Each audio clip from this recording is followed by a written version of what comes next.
तो इस समय हमारे सामने टाइगर जयराम महतो की पार्टी के फायर ब्रांड लीडर रामगढ़ के संतोष महतो जी मौजूद हैं। सबसे पहले मैं उनको मुबारकबाद देना चाहूँगा।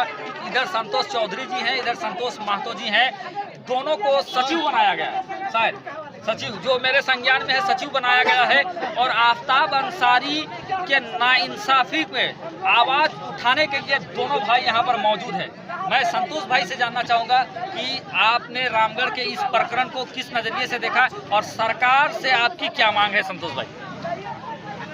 अभी तक जो मामला हमारे नज़र में आया, हमारे ध्यान में आया है, हम लोगों ने जो मृतक हैं आफ्ताब अंसारी, उनके माताजी और मौसी और उनके फैमिली के जो मेंबर हैं उनसे बातचीत की, तो ये मामला निकल के आ रहा है कि अगर किसी की गिरफ्तारी होती है किसी मामले में, देखिए आरोप लगना, आरोप किसी के ऊपर जड़ देना ही जो है अंतिम रूप से उसको कसूरवार साबित कर देना नहीं होता है। बहुत सारे ऐसे मामले हुए हैं जिसमें आरोप लगाया जाता है लेकिन बाद में वो आरोप गलत साबित होता है। तो किसी आरोप के ही आधार पे हम किसी को दोषी मानने के सख्त खिलाफ हैं। चूँकि भारत में संविधान यह कहता है कि अगर किसी के ऊपर कोई आरोप लगता है तो पुलिस प्रशासन उस आरोप की जांच करती है और उस जांच की रिपोर्ट न्यायालय को दिया जाता है, जो कि केस डायरी और केस का जो आईओ होता है वो अपना जांच रिपोर्ट न्यायालय को सौंपते हैं। और अंतिम रूप से कोई व्यक्ति जिसके ऊपर कोई आरोप लगा है वो दोषी है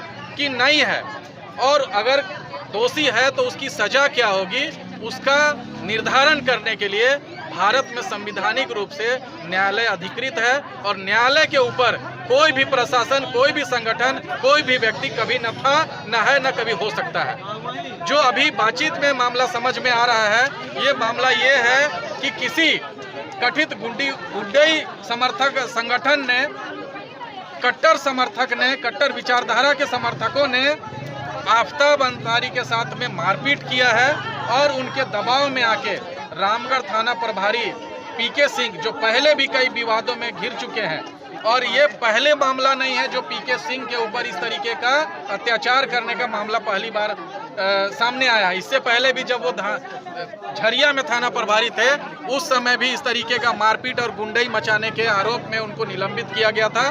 बाद में कई महीनों, कई सालों तक निलंबित रहने के बाद वो थाना प्रभारी बन के रामगढ़ में आए हैं।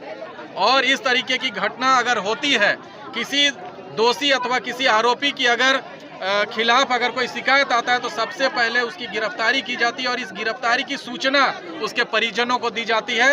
लेकिन परिजनों से बातचीत में ये मामला स्पष्ट हुआ है कि इस गिरफ्तारी का जो इन्फॉर्मेशन है, सूचना किसी को नहीं दिया गया था।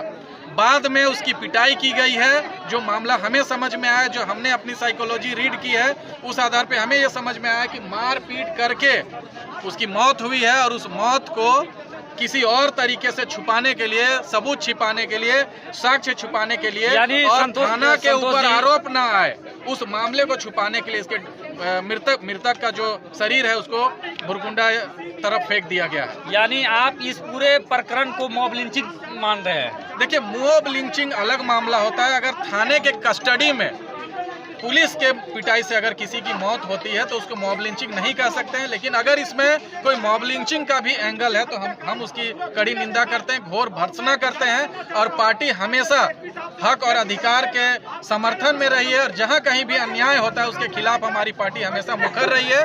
पार्टी के नेता हमेशा मुखर रहे। पार्टी के जो अध्यक्ष हैं उन्होंने हमेशा अन्याय के खिलाफ आवाज़ उठाने का हम लोगों को नसीहत दिया हुआ है, निर्देश दिया हुआ है। हम पीड़ित परिवार के साथ में तब तक खड़े हैं जब तक से दूध का दूध, पानी का पानी नहीं हो जाता है, और इस अन्याय के खिलाफ हम लोग आवाज़ उठाते ही रहेंगे।